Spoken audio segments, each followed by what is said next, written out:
By early 1863, the Union Army trying to protect Washington had its orders: catch Mosby, dead or alive.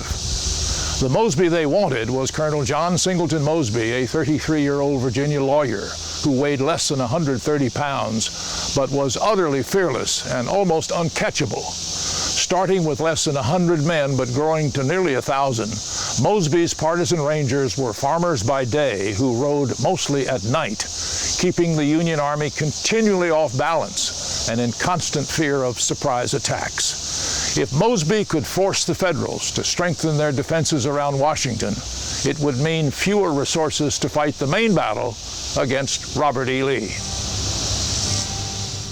Here we are in the W&OD Trail, one of NVRPA's best-known parks.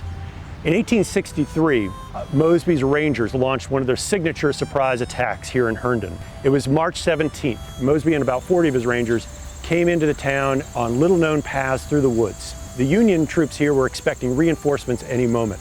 Mosby was able to get within 100 yards of the Union forces before they realized that this was not their reinforcements, but actually an enemy force. Mosby's Rangers charge. The Union forces, who are not at all organized, most of them run into a sawmill that was right near here. Mosby runs in directly after them, and he yells to his men, "Set the sawmill on fire." At that point, the Union soldiers are terrified. They're in a wooden sawmill filled with wood chips, and they all surrender immediately. A few minutes later, Mosby and his Rangers are gathering up all the horses, weapons, prisoners, and he looks over, he notices a house right over here with 4 horses tied up that look like they belong to officers. He sends his Rangers in to inspect and see what's going on. Miss Hannah is there. She's the owner of the house, and she claims that no one is there, but the table is set for lunch. They know something's up. They search the house, can't find any officers, but they suspect that they might be up in the attic. So one of Mosby's Rangers takes his pistol and fires into the ceiling.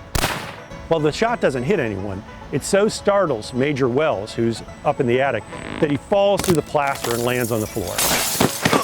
The Union officers come down, and according to Mosby, both the Union and Confederate forces in the room all had a good laugh at the expense of Major Wells.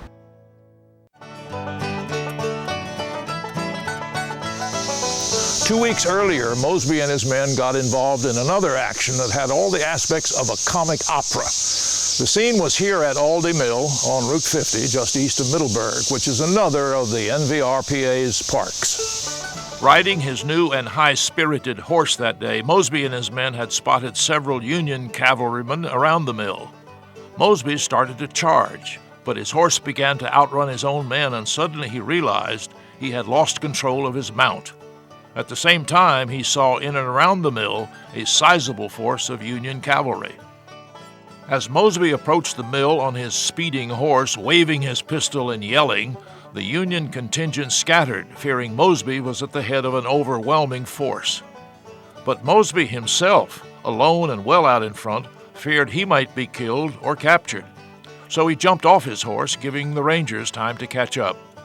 Some of the fleeing Union soldiers sought refuge in the mill itself, jumping into the wheat hopper, which was still operating. As Mosby later put it, some of the Union men nearly became flour. Others jumped into the flour bins, and as Mosby wrote, when we pulled them out, there was nothing blue about them. Mosby's impact on the Union Army in Northern Virginia was punishing, from small actions at Herndon and Aldie Mill, the middle-of-the-night capture of a sleeping Union general, to the lightning strikes against the enemy. During the last 6 months of the war, Mosby's Rangers killed, wounded, or captured 1,000 Federal soldiers at a cost of barely 20 of his own men. Then, to add insult to injury, Mosby sent President Lincoln a lock of his hair with the promise that he would soon have a lock of Lincoln's.